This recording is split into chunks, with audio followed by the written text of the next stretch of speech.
Good evening and welcome to ISTV News. This is Suraj Khongban giving you the news. First, the headlines. 158 passengers including 4 infants and 19 children killed in India's worst crash at Mangalore this morning. 8 miraculously survived.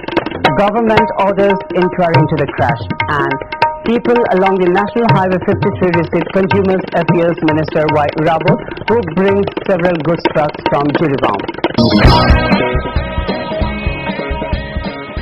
Now the news in detail. 158 passengers including 6 crew members were killed in India's worst crash at Mangalore today. An Air India Express flight from Dubai to Mangalore crashed while landing at Mangalore airport at 6:05 this morning. There were 160 passengers and 6 crew members on board, and 159 including 4 infants and 19 children were killed. 7 passengers miraculously survived the crash. According to officers, the air traffic control ATC saw the plane approaching normally and entered the runway, but suddenly veered away after skidding, and one side of it hit the instrument landing system ILS antenna on the ground. The body of the plane that overshot the runway broke, and some passengers were thrown out of the aircraft just before it crashed into the valley. The plane reportedly caught fire when it hit the valley of the Gorse. According to preliminary reports, the mishap occurred because one of the tires burst, but there is no confirmation yet. When the plane was landing, there was no distress call by pilots, say the authorities. 127 bodies have been recovered so far. Most of the bodies were badly burned or charred, and it will take some time to identify them. The CISF has brought in for the rescue operations. Civil Aviation Minister Praful Patel visited the site of the crash and directed the rescue operations assisted by district officials. The survivors are being treated for their injuries at the KMK hospital in Mangalore.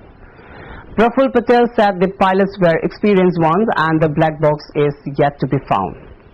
Consumer Affairs, Food and Public Distribution Minister Y. Rabot this evening returned to Imphal from Jiribam along with loaded trucks amidst rousing reception along the National Highway number 53. Rain fog in large numbers thronged the sides of the highway from Kachal Mandi. Minister Rabot led the loaded trucks which were carrying fuels and other essential items along the highway. It may be recalled that Y. Rabot left for Jiribam yesterday to take stock of the situation on Imphal-Jiribam road, where a number of loaded trucks were asked to take the gritty road. Suspected blockade supporters smashed 1 Tata Sumo and 2 Tata Wingers at Noni on Friday.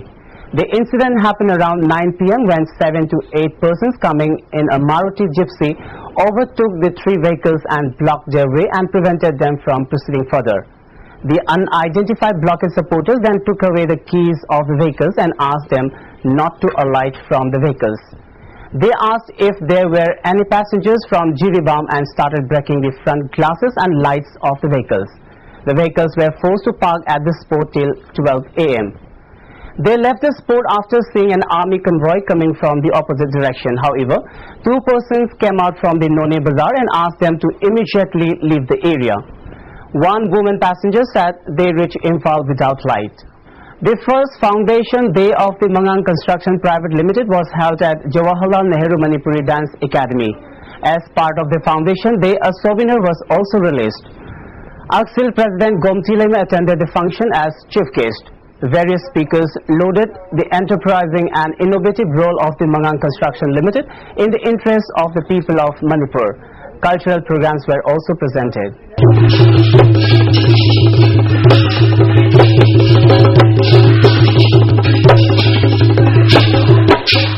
A reception for Rotary International District 324 Governor Ajit Irom was held at the Rotary Club Mantripukri on Friday. The reception was hosted by Rotary Club Imphal. President and Secretary of Rotary Club Imphal, Dr. K.S.H. Charzit and Dr. Sudhir Ranjan also attended the function. As part of the function, Rotary Senior Citizen Awards were given to noted lyricist B. Jayantakumar Sharma and former Chairperson Manipur State Commission for Women, Dr. C.H. Jamini Devi. Speaking on the occasion, District Governor Ajit said, Rotary Club needs to be strengthened and people from different walks of life need to join Rotary Club in its endeavor to take up many welfare programs for the people of the state. Polio eradication program has been taken up in full swing as the eradication of polio is one of the main objectives of the club.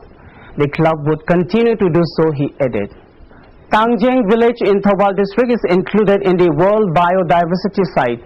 Chief Secretary D.S. Punia disclosed this in his address at World Biodiversity Day held at Manipur Zoological Garden, Iroisemba. Principal Chief Conservator of Forest A. Khar Singh also took part in the observation organized by Manipur Biodiversity Board. Chief Secretary D.S. Punia, who is also the chairman of the board, led the participants in planting trees inside the zoological garden. Dr. R.K. Ranjit Daniel of Care Art Chennai said serious efforts were on to save and preserve biodiversity centers in the country. A. Khar Singh said from topographical angle, Manipur, which lies within Northeast India, has a lot of spaces. He, however, expressed concern over accumulation of garbage and waste within Imphal and said this waste and garbage need to be disposed of properly at a safe place. Underlining the need to preserve the rich biodiversity of the state, D.S. Punia said the state has more than 2,000 species of plants and 305 varieties of bamboo. The objective of observing the day is to send a message of the need to preserve and protect biodiversity sites around the world. In the arid forests of the eastern Himalayas is exceedingly rich in biodiversity. Our people in Manipur, the Daniels, do take pride in looking after, in their own way through the communities, the biodiversity hotspots that we are in. A competition for traditional supermodel and contemporary Manipuri dance was organized today at GM Hall by Haurak From Voluntary Association. 19 participants took part in the dance competition while 22 competed in the supermodel competition. Tiny Tot Unique English School Students Transporter Association staged a sit-in protest in front of the main gate of Khuman Lampak Sports Complex. The protest was held to express their dissent and unhappiness over the indifferent attitude of the state government towards the transporters in the wake of indefinite economic blockade. The protest demanded adequate fuels for regular service for school children. Various placards denouncing the government for being a silent spectator even when school education was badly affected were also displayed. Apart from affecting school education, the present situation also affects transporters. One driver who took part in the protest sought government attention at the earliest to solve the present crisis besetting students and school van service drivers.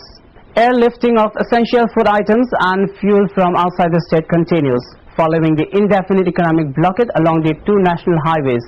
The state is passing through a worse food and fuel scarcity crisis. Today also cargo flights brought diesel, aero turbine fuel and rice from Guwahati. It may be recalled that the state government has taken a decision to airlift essential items to meet the needs of the people who are facing acute shortage of essential items. People in the valley continued their counter-blockade against the indefinite economic blockade of UNSUM and UNC in different parts of Imphal.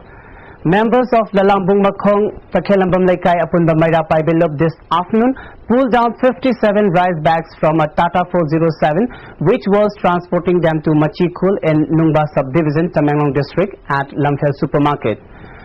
The Loof said they will hand over the rice to their owners after the economic blockade is called off. Before we conclude, let's have a quick look at the headlines once again. 158 passengers including 4 infants and 19 children killed in India's worst crash at Mangalore this morning. 8 miraculously survived. Government orders inquiry into the crash. And people along the National Highway 53 received Consumers Affairs Minister Y. Irabo, who brings several goods trucks from Jiribam. That's all we have for now. Thank you for being with us. See you tomorrow at the same time.